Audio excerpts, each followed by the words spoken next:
اللہم صلی وسلم علی نبینا محمد۔ حدیث یہ ہے بخاری شریف کی، اور اس میں نماز کے وقت شیطان کی چالاکیوں کا ذکر ہے۔ اور اس میں یہ دیکھیے، اب آپ نے سب سے پہلے حدثنا بیان کیا ہم سے، یا ہم سے روایت کی عبداللہ ابن یوسف، عبداللہ بن یوسف، ٹھیک ہے، انہوں نے عبداللہ بن یوسف نے ہمیں حدیث سنائی، مطلب قال کہا، اخبرنا مالک، ہمیں خبر دی مالک نے۔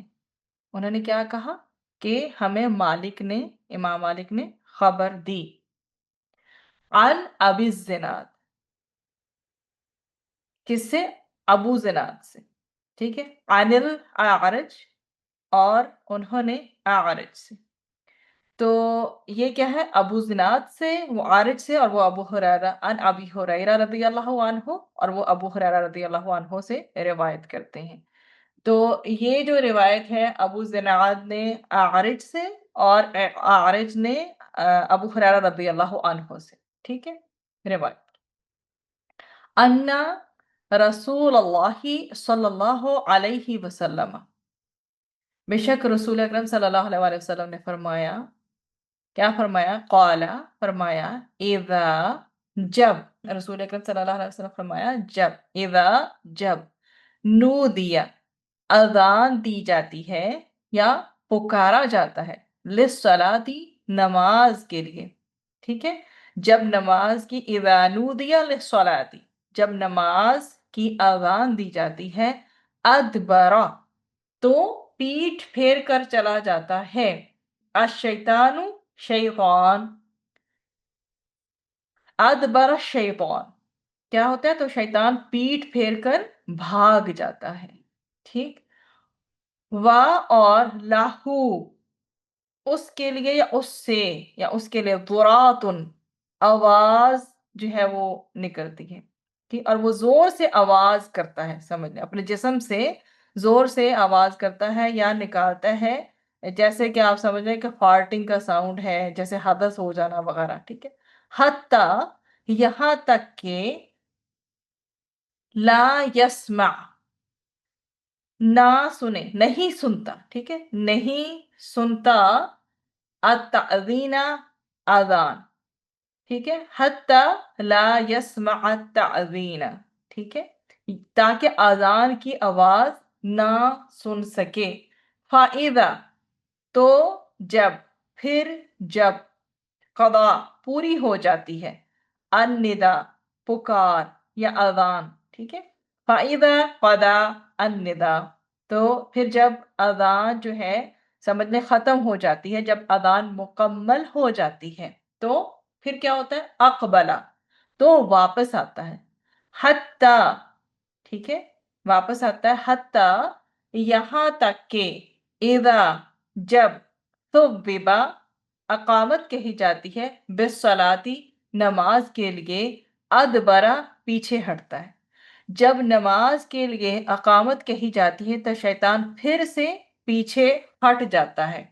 حتیٰ، یہاں تک کہ، اذا، جب، قضا، مکمل ہو جائے، التثویب، اقامت، حتیٰ اذا قضى التثویب، یہاں تک کہ جب اقامت مکمل ہو جاتی ہے، اقبلا، وہ واپس آتا ہے، مطلب کہ وہ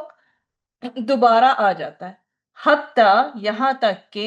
یحضر، وسوسہ ڈالے، بین، درمیان، المرئی، آدمی، و،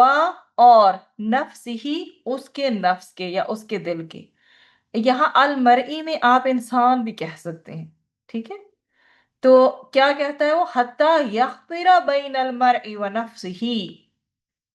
یہاں تک کہ وہ انسان اور اس کے دل کے درمیان وسوسے ڈالتا ہے، یقولو، وہ کہتا ہے، اذکر، یاد کرو، کذا،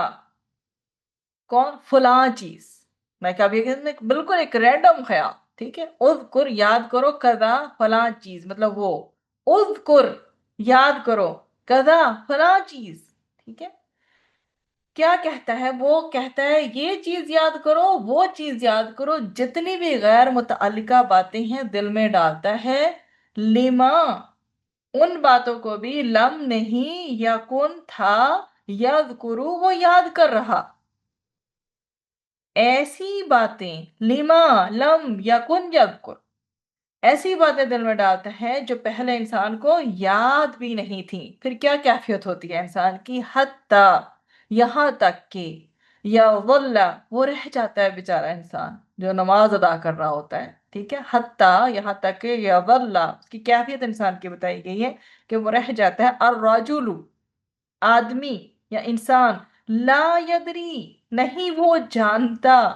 کم کتنی، صلا اس نے نماز پڑھی، یہاں تک کہ انسان بھول جاتا ہے کہ اس نے کتنی رکعتیں ادا کی ہیں۔ تو رسول اکرم صلی اللہ علیہ وسلم نے ہمیں یہ بتایا کہ جب نماز کے لیے اذان دی جاتی ہے تو شیطان بھاگ جاتا ہے، اور اس کے ساتھ باقاعدہ اپنے جسم سے وہ آواز نکلتی ہے تاکہ وہ اذان سن نہ سکے۔ پھر جب اذان ختم ہو جاتی ہے وہ واپس آتا ہے، پھر نماز کے لیے اقامت کہی جاتی ہے، وہ پھر بھاگ جاتا ہے، اور جب اقامت مکمل ہو جاتی ہے وہ دوبارہ آتا ہے اور آدمی اور اس کے دل کے درمیان وسوسے ڈالتا ہے، کہتا ہے یہ یاد کرو، وہ یاد کرو، یعنی وہ چیزیں جو پہلے اسے یاد نہ تھیں، یہاں تک کہ انسان کو یہ بھی یاد نہیں رہتا کہ اس نے کتنی رکعتیں ادا کی ہیں۔ تو یہ جو ہے ہماری ڈیلی کی سچویشن ہے۔ آپ یہ دیکھ لیں کہ اذان جب ہوتی ہے، دی جاتی ہے، تو شیطان بھاگ جاتا ہے کہ وہ اس کی آواز تک کو سننا نہیں چاہتا۔